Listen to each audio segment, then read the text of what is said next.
Monday ఎండలు, భీకరమైన వడగాలులు, తీవ్రమైన నీటి కొరత ఢిల్లీ ప్రజలను బెంబేలెత్తిస్తున్నాయి. ఎండలు, వడగాలులతో ఢిల్లీలో గడిచిన వారం రోజుల్లో 20 మంది చనిపోయారు. ఢిల్లీ పక్కనే ఉన్న నోయిడాలో ఒక్క రోజులోనే 10 మంది మృత్యువాత పడ్డారు. వడదెబ్బతో ఢిల్లీలోని రామ్ మనోహర్ లోహియా ఆసుపత్రిలో మే 27 నుంచి 45 మంది చేరారు. ఇక్కడ 2 రోజుల్లోనే 9 మంది చనిపోయారు. సఫ్దర్జంగ్ ఆసుపత్రిలో బుధవారం ఒక్కరోజే 5 చనిపోయారు. ఈ హాస్పిటల్లో మొత్తంగా 9 మంది చనిపోయారు. ఎల్ఎన్జే ఆసుపత్రిలో 7 రోజుల్లో 2 మృతి చెందారు. ఆసుపత్రుల్లో చేరకుండా చనిపోతున్న వృద్ధుల సంఖ్య ఇంతకంటే ఎక్కువగా ఉంటుందని అభిప్రాయాలు వ్యక్తమవుతున్నాయి. ఢిల్లీ రాజధాని ప్రాంతంలో వడదెబ్బతో పదుల సంఖ్యలో బాధితులు చికిత్స పొందుతున్నారు.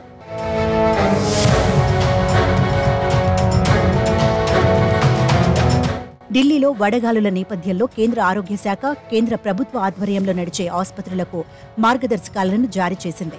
వడదెబ్బతో వచ్చే రోగులకు త్వరగా చికిత్స అందించాలని సూచించింది. ఆసుపత్రుల సన్నద్ధతపై కేంద్ర ఆరోగ్య మంత్రి నడ్డా కూడా బుధవారం సమీక్ష నిర్వహించారు.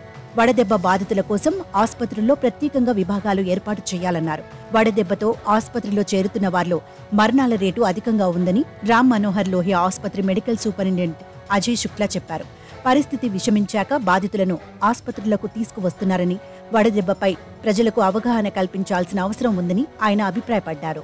వేడిగాలులు బలంగా వీస్తుండటంతో మరణిస్తున్న వారి సంఖ్య అంతకంతకు పెరుగుతుంది. ఈ నేపథ్యంలో కేంద్ర ఆరోగ్య శాఖ మంత్రి జేపీ నడ్డా ఉన్నతాధికారులకు బుధవారం కీలక ఆదేశాలు జారీ చేశారు. అన్ని కేంద్ర ప్రభుత్వ ఆసుపత్రుల్లో ప్రత్యేక హీట్ వేవ్ విభాగాలను ఏర్పాటు చేయాలని ఆ ఆదేశాల్లో స్పష్టం చేశారు. మరోవైపు దేశ రాజధాని న్యూఢిల్లీలో వాతావరణ పరిస్థితులు 51 డిగ్రీల సెల్సియస్కు చేరినట్లుగా ఉంటుందని వాతావరణ శాఖ ఇప్పటికే వెల్లడించింది. ఈ వేడిగాలుల వల్ల మంగళవారం 11 మంది రామ్ మనోహర్ లోహియా ఆసుపత్రిలో చేరారని ఆ ఆసుపత్రి యాజమాన్యం వెల్లడించింది. ఈ సీజన్లో ఇదే అత్యధికమని అధికారులు స్పష్టం చేశారు. ఈ వేడిగాలులు ప్రారంభమైన నాటి నుంచి నేటి వరకు 45 మంది ఆసుపత్రిలో జాయిన్ అయ్యారని, ఈ వేడిగాలుల బారిన పడుతున్న వారిలో అత్యధికులు దినసరి కూలీలేనని ఆసుపత్రి వర్గాలు వెల్లడిస్తున్నాయి. మరోవైపు ఈ వేడిగాలుల తీవ్రతతో ఉత్తరాదిలోని వివిధ రాష్ట్రాల్లో అధిక సంఖ్యలో ప్రజలు ఆసుపత్రుల్లో చేరుతున్నారు. ఆ క్రమంలో మరణిస్తున్న వారి సంఖ్య కూడా భారీగా ఉంటుంది. ఉత్తరప్రదేశ్లోని గజియాబాద్ ప్రభుత్వ ఆసుపత్రుల్లో గత 3 రోజుల్లో 40 మంది మరణించారు. వేడిగాలుల వల్లే ఈ మరణాలు సంభవించాయని వైద్యులు వెల్లడిస్తున్నారు. ఇక నోయిడాలో సైతం 9 మంది ఈ వేడిగాలుల వల్ల మరణించారు.